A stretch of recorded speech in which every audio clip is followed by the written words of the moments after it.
Question number 1. Nurse Mimi asked a group of students to identify the specific protein that plays a role in the immune reaction experienced in celiac disease. Which answer is correct? A. Glutamate. B. Globulins. C. Gliadins. D. Zein.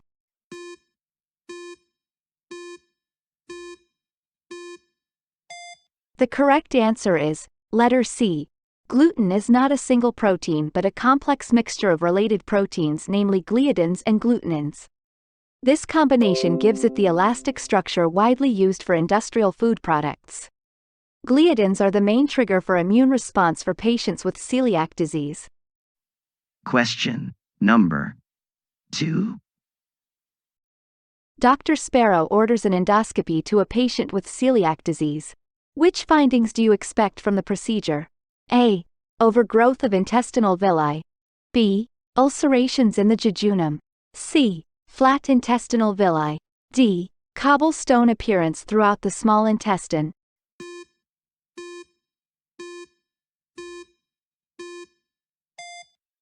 The correct answer is letter C. Flat intestinal villi. Normally, the intestinal villi looks like little finger projections. The villi aids in the absorption of the nutrients by increasing the surface area for absorption. However, when celiac disease occurs, the villi are damaged, caused by an attack of the immune system, shrinking the length of the villi, making them appear flat.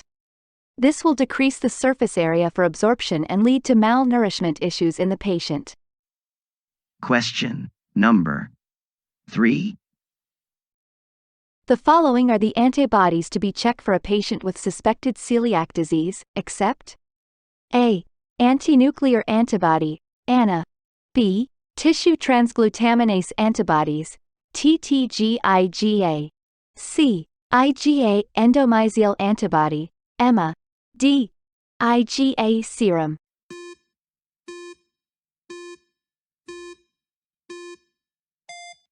The correct answer is letter A. Antinuclear antibody, ANA, is a type of test used to assess for lupus erythematosus, not for celiac disease. Options B, C, and D are antibodies screened in patients with suspected celiac disease. Blood tests that checks for antibodies are immunoglobulins, which are proteins produced by the immune system. Question number 4. Michael, who was recently diagnosed with celiac disease, has blister-type bumps on the elbow and knees. The patient reports it is extremely itchy. As the nurse, you know this is known as A. Seborrheic dermatitis. B. Psoriasis. C. Dyshidrotic eczema. D. Dermatitis herpetiformis.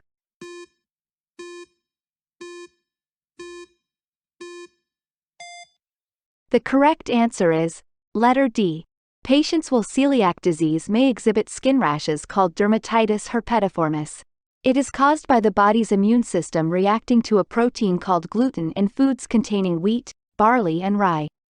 This reaction causes a skin rash to develop as a very itchy blister-type rash that can be present on the elbows, knees, buttocks, or hairline. Question number 5. Michael, who was diagnosed with celiac disease and was doing well, will be discharged tomorrow. When you arrive to the patient's room, the patient's friends and family are visiting and have brought dinner for the patient.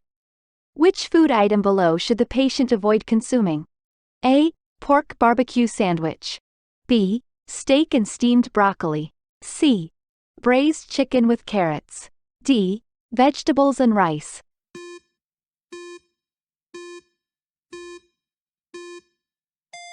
The correct answer is letter A.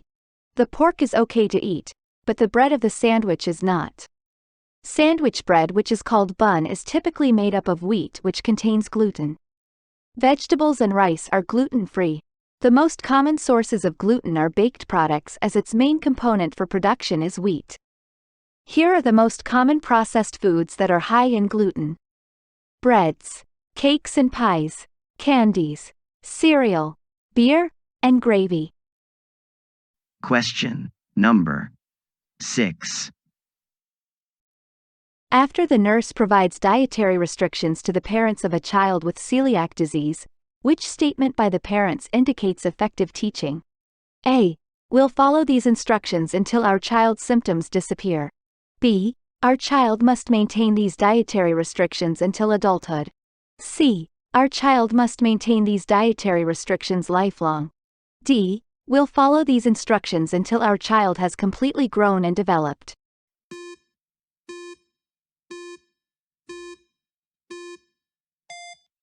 The correct answer is letter C. Our child must maintain these dietary restrictions lifelong. A patient with celiac disease must maintain dietary restrictions lifelong to avoid recurrence of clinical manifestations of the disease. The other options are incorrect because signs and symptoms will reappear if the patient eats prohibited foods. Question number 7. Michael, who was diagnosed with celiac disease, went to the comfort room. The nurse can expect that the patient would describe his stool to be which of the following? A. Steatorrhea. B. Melena. C. Current. D. Hematochezia.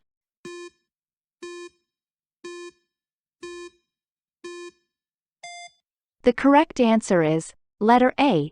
Steatorrhea. Because celiac disease destroys the absorbing surface of the intestine, fat isn't absorbed properly. Steatorrhea is bulky, fatty stools that have a foul odor. Melena is used to describe tarry, black stool, as a result of upper gastrointestinal bleeding such as peptic ulcer and esophagitis. Current is best described as jelly stool made of blood and mucus. This mostly happens to infants and young children with intussusception, a condition when one part of the bowel slides into the next. This condition is also known as telescoping. The pressure on the intestinal wall squeezes the blood vessels and mucosal membranes that causes the stool to have jelly blood output. Hematochezia is used to describe as fresh red blood stools caused by lower GI bleeding commonly associated with hemorrhoids and diverticulosis. How many correct answers did you get? I know you got it all correctly, but wait, don't forget to hit on subscribe button and turn on notification bell so that you will be notified for upcoming videos. You can also share this to your friends. Goodbye.